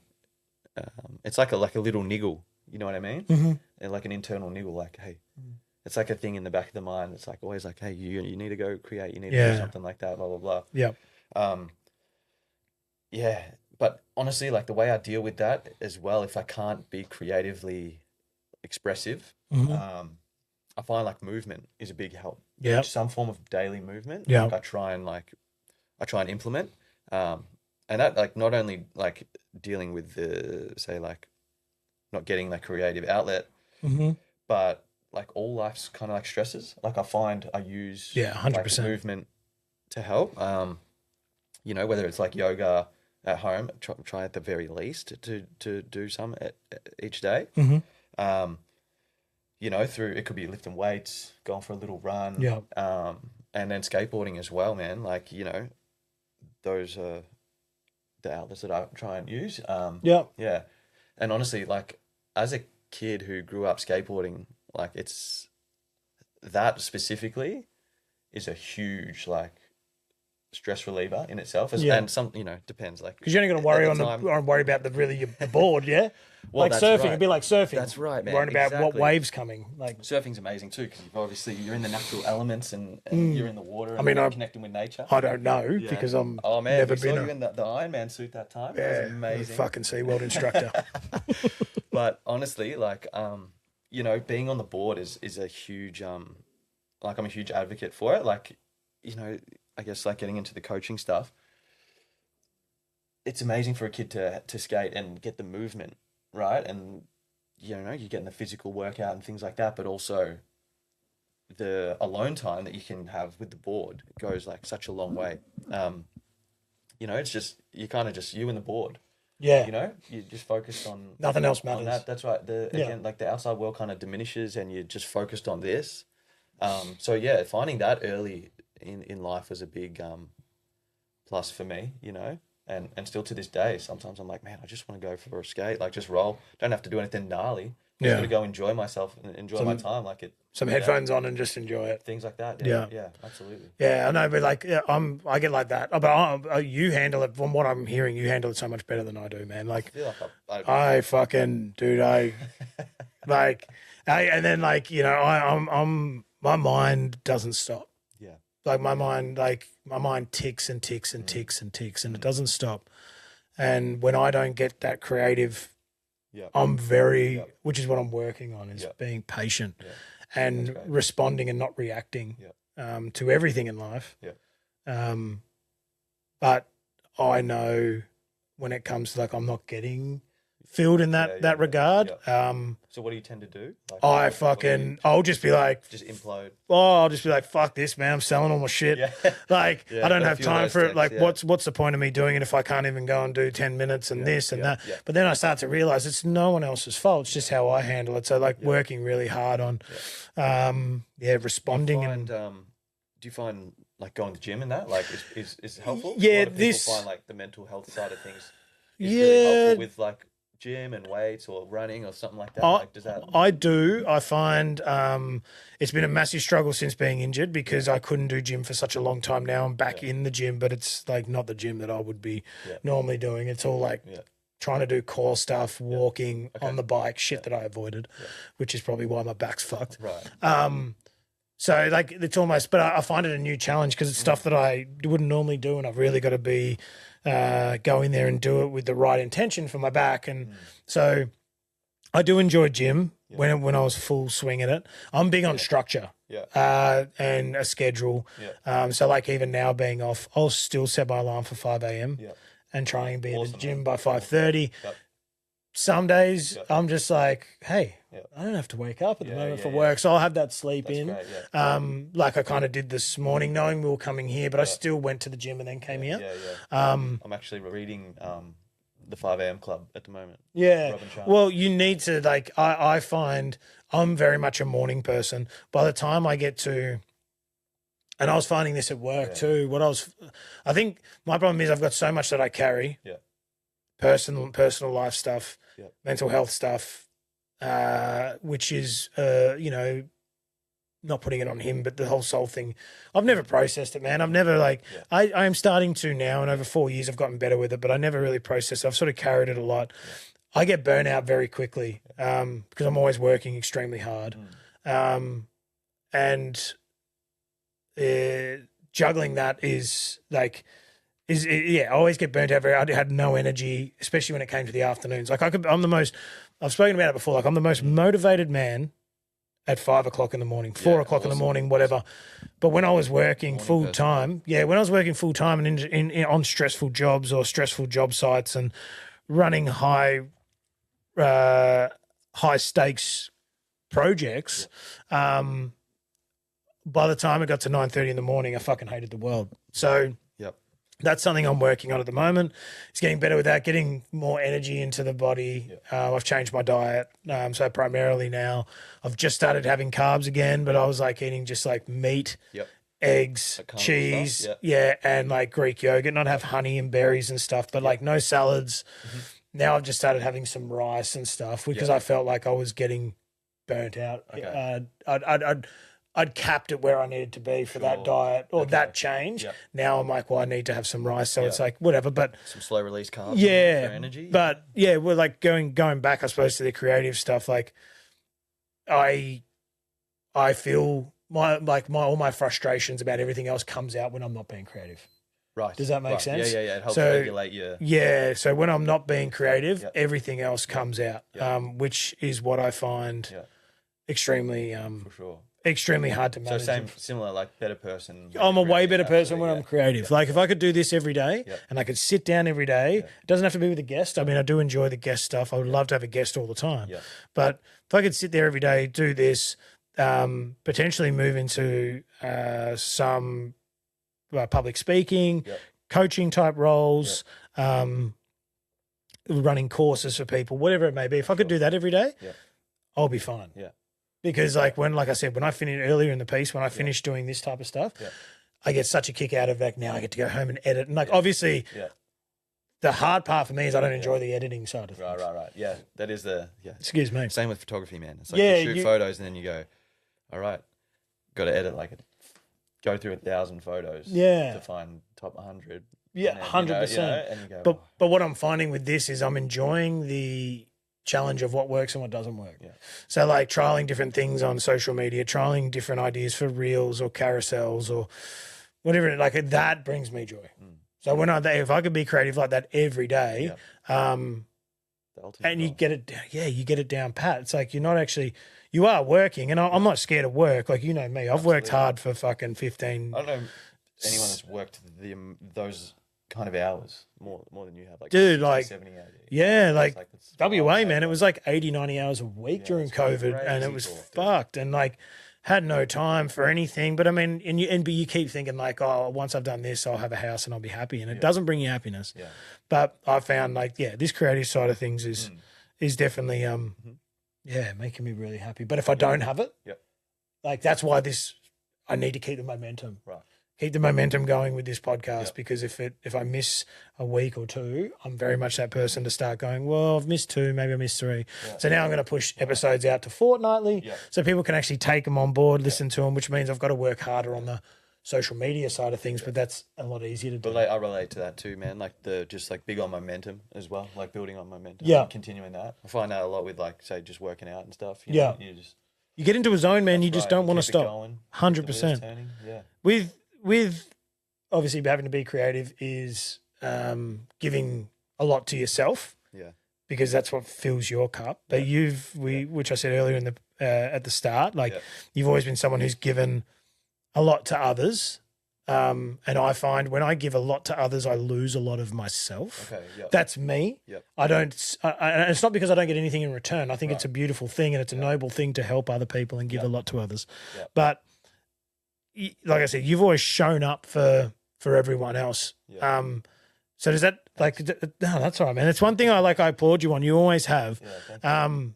But do you ever feel like you're different, like you're coming last, and like, you know, does that take a toll at all, or is that just something that like that's built into you, or is it something you had to learn over time, being like the more I give, the better I feel, or is it more like, well, I don't know any better. This is just what I've always done. Yeah, good question, man. I mean, I feel like it came quite naturally. I can't tell you if I was like taught to be like that. Yeah. Or like it's just something that's ingrained in me, in like my DNA or something. But yeah, naturally I've always kind of like, just want to help people, or, you know, be there for others and things like that. But the older I have become, the more I see that it is a fine line of showing up for others and showing up for yourself as well. Mm-hmm. I have had, you know, moments of, I guess, like reflection where I'll be like, damn, I, you know, did this for this person, put them before me, and maybe it wasn't reciprocated when the time came, or like even if it was immediately, you know, and it's like, oh, okay, I see, you know, as you get older, it's not always like the same. Yeah, you're not always going to get it back. Exactly. And so I guess I don't ever want to not show up for people in that sense, especially like nearest and dearest, but I'm definitely more aware now of not just always being the people pleaser. Yeah, the yes man. Exactly. And, you know, having a daughter that I put first before myself, you know, is most important. Yeah. And then obviously Hannah, and then myself. So, I guess with age comes wisdom. 100%. A lot of hindsight. Yeah.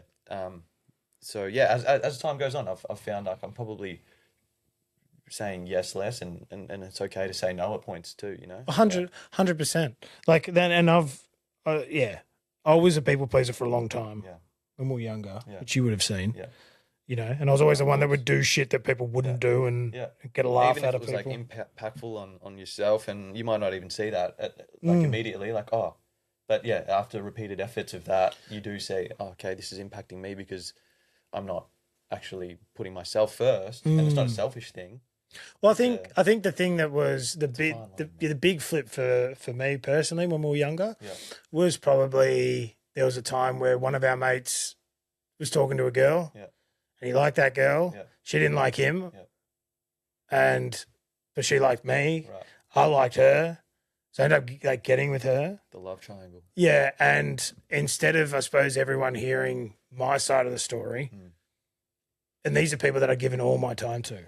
So, you know, I'd given all my time to these people. I'd helped them out. I'd hung out with them. I'd been that shoulder for them to cry on, that set of ears for them to listen, and never really asked for anything in return. Yep. But then when that happened, they all sort of took sides, I would say, to a degree. And I was sort of left standing there going like, well, I haven't even had a chance to explain myself. And there's facts here and this was young. This was like maybe, I don't know, 20? Yeah. Maybe? Yeah. I reckon 2021, maybe 21. And yeah, that's when that moment for me, I was just like, well, fuck all of you. And I've carried that with me for so long. Yeah. Not that moment, like, Yeah. you know, I talk about it now because like I don't really give a fuck about it. Like, Yeah. you know, I'm happy and I hope he's happy and like, you know, but Yeah, no, for a long time, Yeah. but what I noticed in that moment, there was probably only like 2 or 3 that actually, which you were one of them, Yeah. who was actually like, oh, so that's what happened. Yeah. Ah, Yeah. I get it. Yeah. Cool.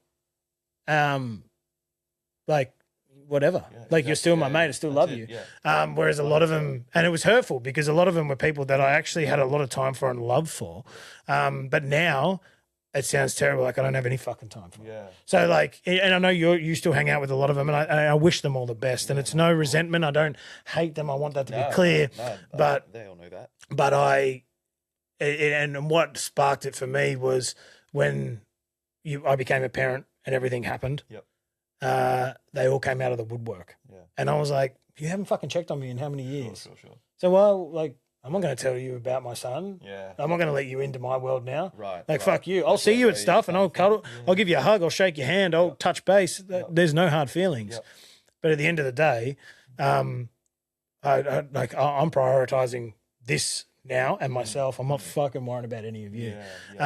But it took that turning point. Like, it seems like yours has probably been more as time's gone on. Yeah. Whereas mine was like, it was like an immediate fucking thing. I hear that. But yeah, when it does hit you, I think there's been times where I've said to you, I'm like, you please people too much. Just say no, bro. And I think there's a massive power in saying no. That's right. Yeah, there really is. And like Hannah says to me, you know, like no is a whole sentence. Yeah. Like there's so much, there's so much reward in saying no. It's a beautiful thing.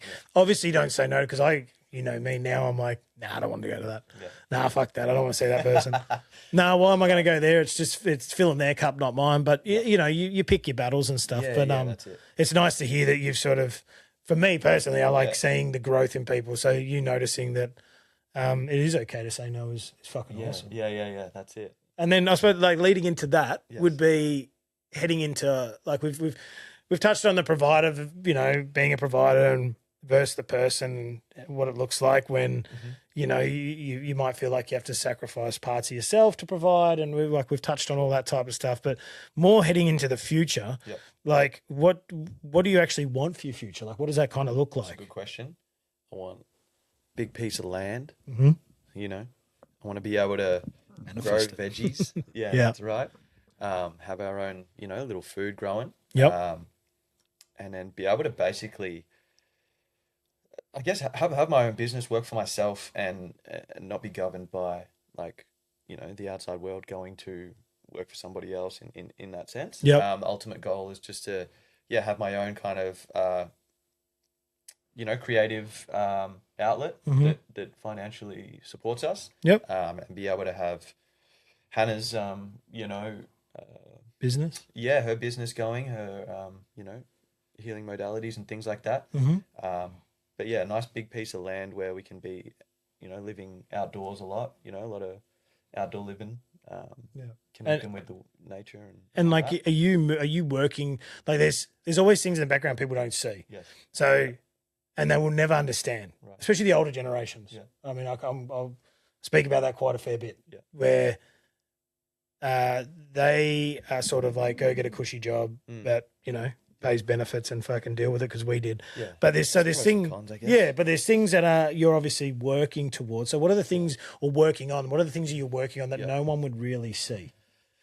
Yeah, I mean, the ultimate dream is to have this creative hub that I'm working on and have been working on for a while.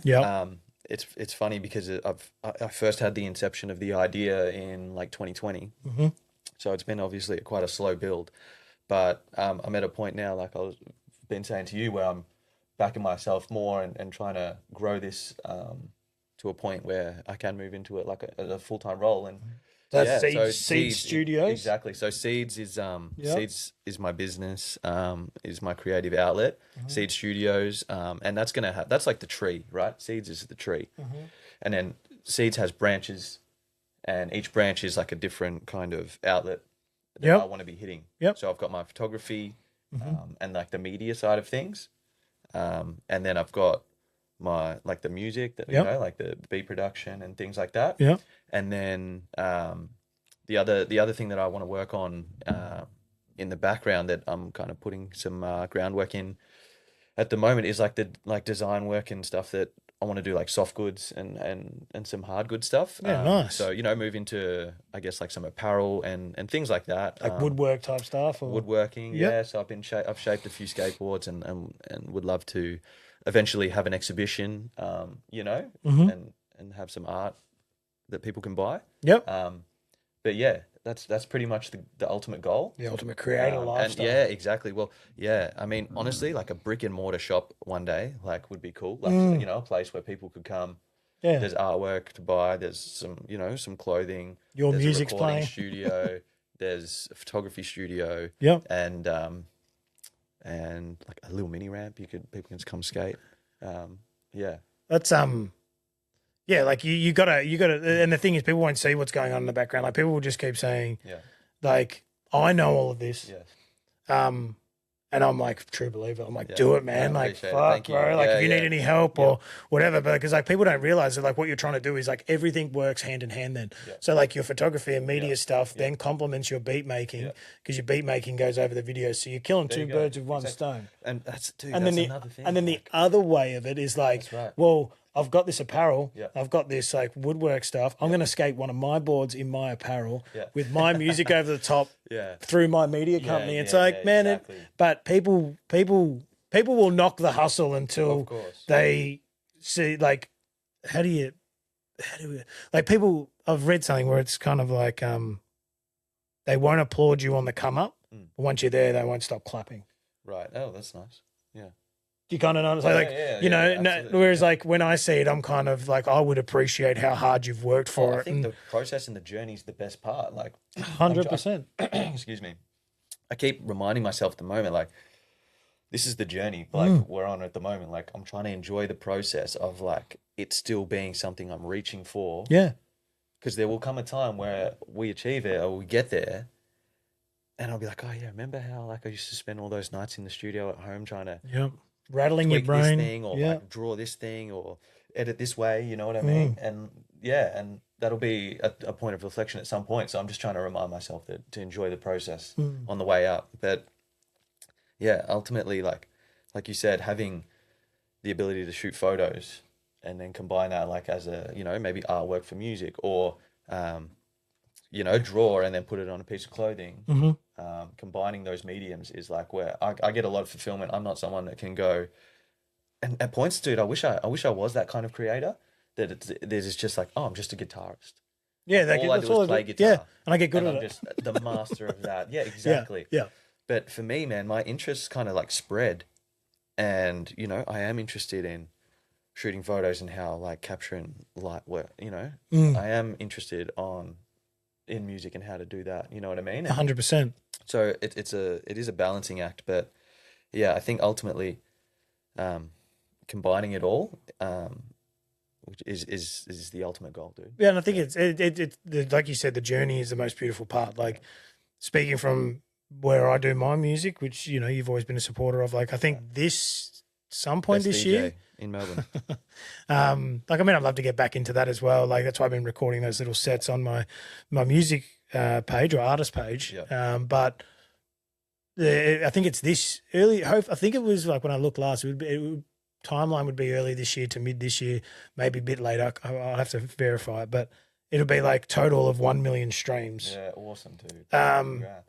And like, thank you. No, but like, you got to think like some people get that in a day, whereas someone like me who's just like the biggest artist. yeah, but for like me who's just like chipped away and kept going at it. Like there was a time where it was almost like more important than my actual job that I had, and I've always worked through this. I've never taken a step back, and like I always think like if I had the opportunity I've got now, how good I could have been or how big I could have been, and I still can be. Yeah.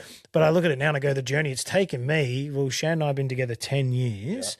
And I reckon 2 years or a year into it is when I started doing it. So it's taken me 9 years. Yeah. You know, which if you look at the scheme of things, it's like that's only 110,000 streams a year. Yeah. But I can guarantee if we go back to the first probably 7 years, there would only be like 100,000 streams, maybe 200,000.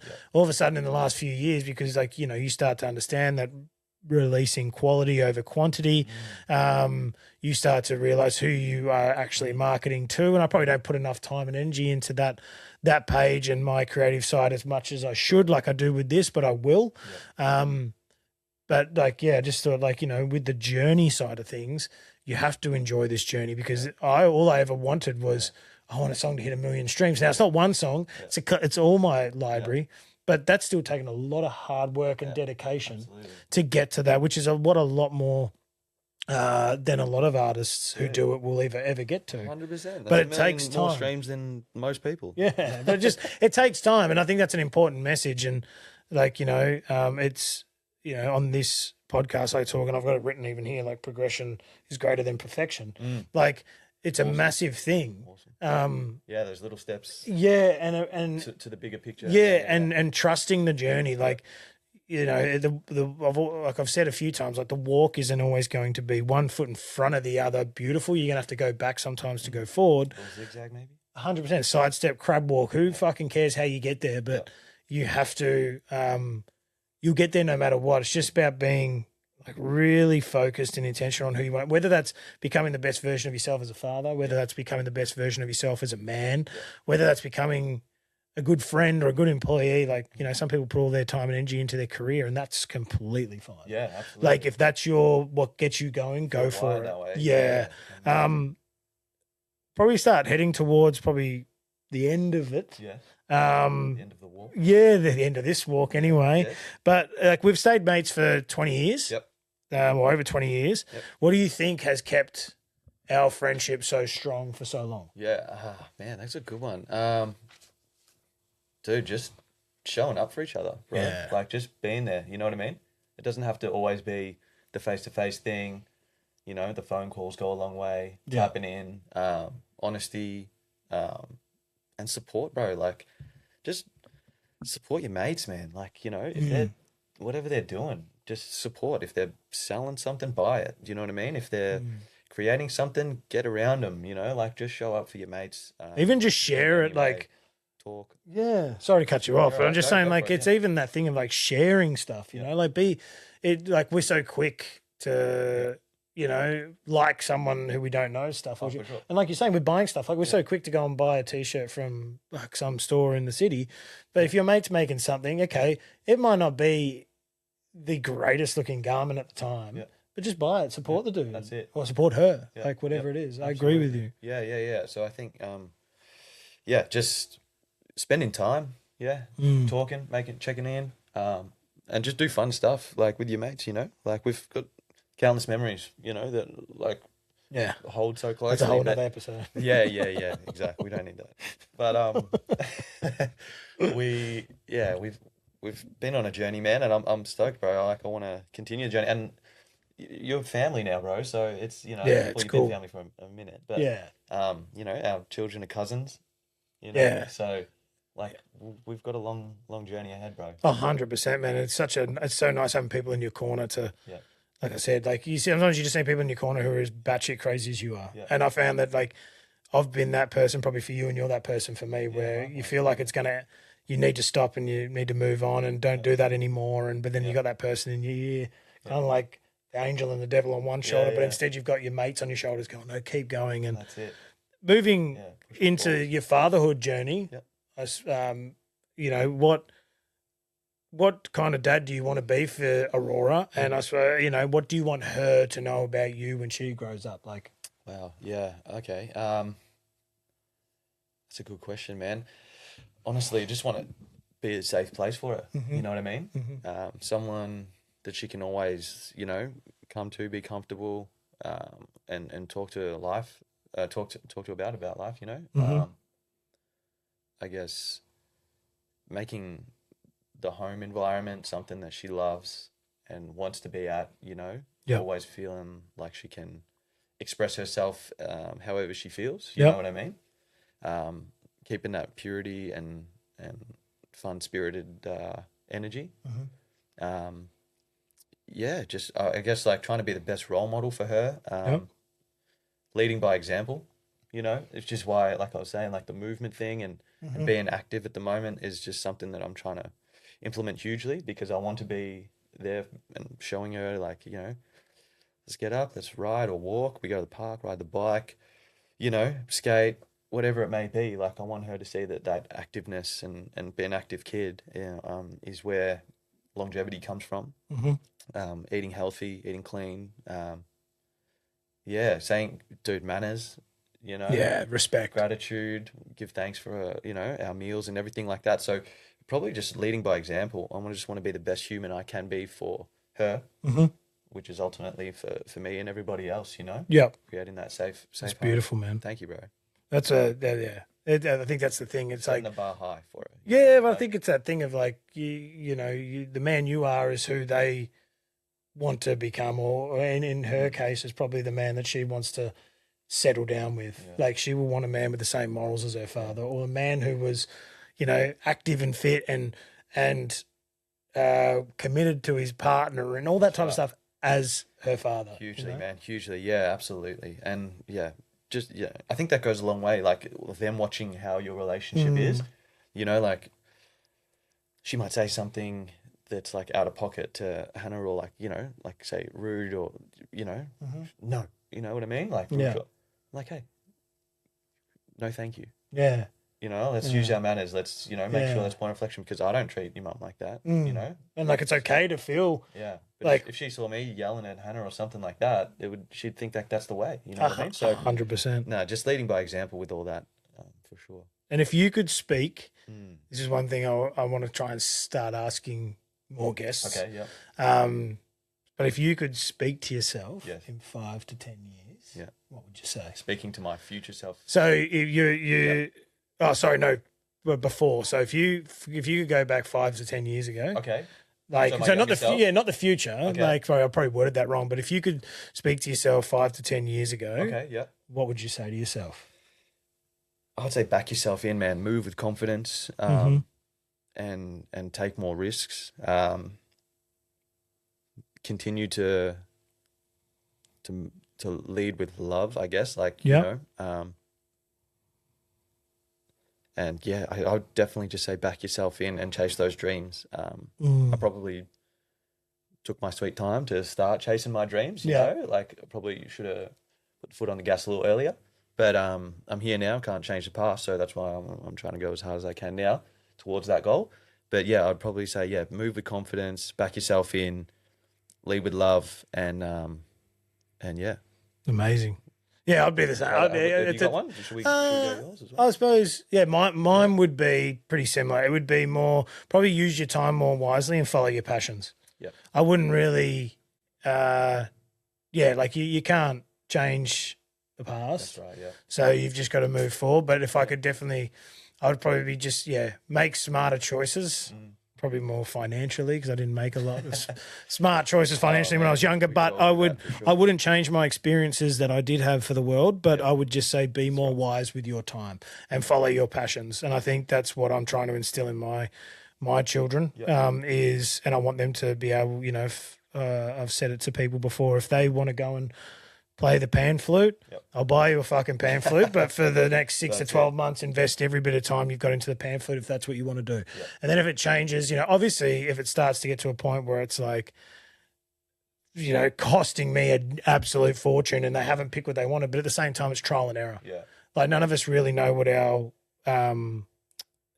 passions are until we've fallen into them. But that's what I would leave with my kids is just, and with myself more than anything would be more intentional with your time. And Absolutely. I think that's probably the greatest gift. I was talking to Hannah about this recently. One of the greatest gifts you can give your child is the gift of like opportunity of trying different things. 100%. If they want to play footy or basketball or do music or whatever it is, like play an instrument, like if you can have the ability to financially provide for them to try that stuff and give them, the time and the space to learn, like do so, because it'll be just untapped growth. 100%. Yeah. Well, what I'll do is I'll probably close this one out now. And this conversation obviously was a little bit different. And I think it's because it's what life probably looks like for a lot of men. Yeah. Like a lot of the stuff I'm speaking about is from lived experience, but to have someone else here, and giving some advice, or not advice, even just like from your lived experience. I think it's for like what it is for a lot of men, you know, like working, providing, trying to figure out ways to get the best out of yourself and for your family. So I just want to say to you, like, I'm proud of you. I think you're doing a fantastic job. I love you. And, you know, you got a beautiful family, and it's been awesome to have you here today and hear a lot of stuff from your side of the fence, which, you know, again, I don't judge and don't make assumptions, but it's nice to hear that's where you're at in life. For anyone who is interested, where can they find you with the Seed Studio stuff? Or your photography stuff? Is there anywhere that they can find you? Yeah, of course. I'm on, I guess, on Instagram at seeds, SEADS also at seeds_studios. SEADS. And then I guess my personal one's just my name. But yeah, whatever. But yeah, thank you for having me, brother. It's been a pleasure. My first podcast, the best one to do with you, I think. And yeah, you're crushing it, man. Can't wait to see how far the walk goes and where the journey takes you. I appreciate it. No, you're crushing it, bro. And yeah, love you, brother. I love you too, man. Thank you so much, everybody. This is The Walk. Thank you for being a part of it, as always. Enjoy the rest of the day. Cheers. Peace.